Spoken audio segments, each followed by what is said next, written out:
ओम चामुंडाय नमः। जय माता दी।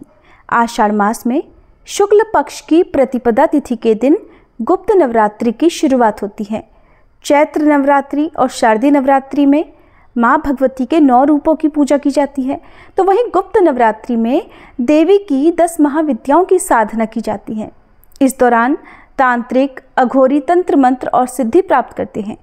ऐसे में गुप्त नवरात्रि का महत्व बहुत विशेष होता है। इस दौरान देवी की साधना करने से मनोकामनाएं पूर्ण हो सकती हैं। आइए जानते हैं इस बार साल 2025 में आषाढ़ मास में गुप्त नवरात्रि कब से प्रारंभ हो रही है और कब समाप्त होंगी।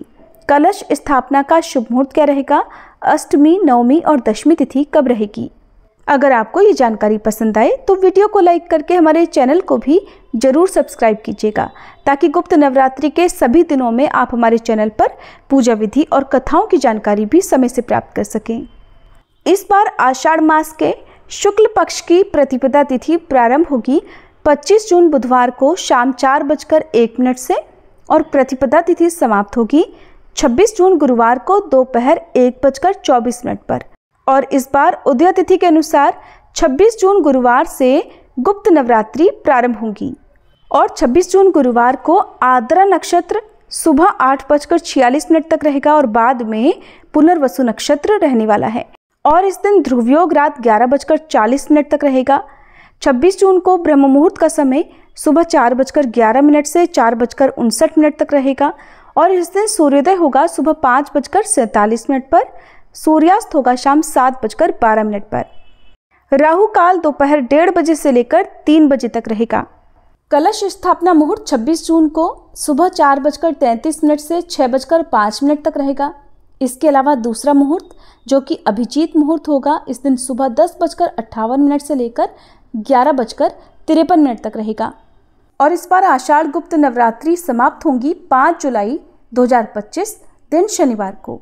साल भर में आने वाली 2 प्रकट नवरात्रियों में यानी चैत्र और शारदीय नवरात्रि में माँ भगवती के 9 स्वरूपों की पूजा की जाती है और वहीं 10 महाविद्याओं की पूजा गुप्त नवरात्रि के दिनों में की जाती है।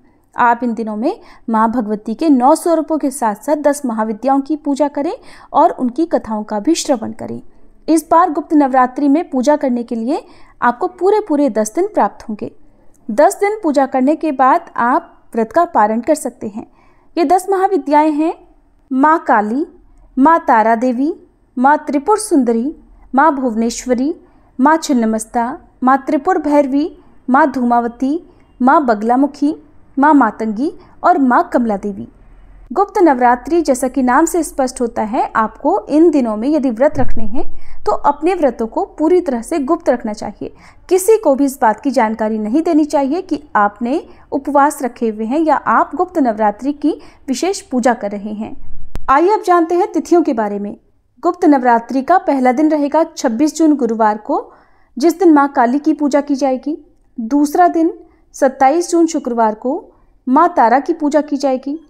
तीसरा दिन 28 जून शनिवार को, जिस दिन माँ त्रिपुर सुंदरी की पूजा की जाएगी। चौथा दिन रहेगा 29 जून रविवार को माँ भुवनेश्वरी की पूजा की जाएगी। 5वां दिन 30 जून सोमवार को रहेगा, इस दिन माँ छिन्नमस्ता की पूजा की जाएगी। छठा दिन 1 जुलाई मंगलवार को माँ त्रिपुर भैरवी की पूजा की जाएगी। 7वां दिन रहेगा 2 जुलाई बुधवार को माँ धूमावती की पूजा की जाएगी। 8वां दिन 3 जुलाई गुरुवार को रहेगा, माँ बगलामुखी की पूजा की जाएगी। 9वां दिन रहेगा 4 जुलाई शुक्रवार को, इस दिन माँ मातंगी की पूजा की जाएगी। और 10वां दिन रहेगा 5 जुलाई शनिवार को, जिस दिन माँ कमला देवी की पूजा की जाएगी। इसी के साथ ही गुप्त नवरात्रि व्रतों का समापन हो जाएगा।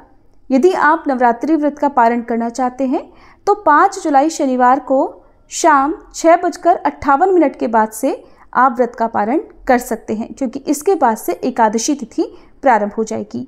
गुप्त नवरात्रि की ये 10 महाविद्याएं 10 रुद्रावतारों की शक्तियां हैं और इन महाविद्याओं में से भी एक महाविद्या ऐसी हैं जिनकी पूजा सुहागिन महिलाओं को नहीं करनी चाहिए। ये महाविद्या हैं माँ धूमावती। इनकी पूजा विवाहित स्त्रियां नहीं बल्कि विधवा स्त्रियां करती हैं। इस दिन आप केवल मानसिक पूजा करके माँ से क्षमा याचना कर सकते हैं। ये थी आज की वीडियो। उम्मीद है आपको पसंद आई होगी।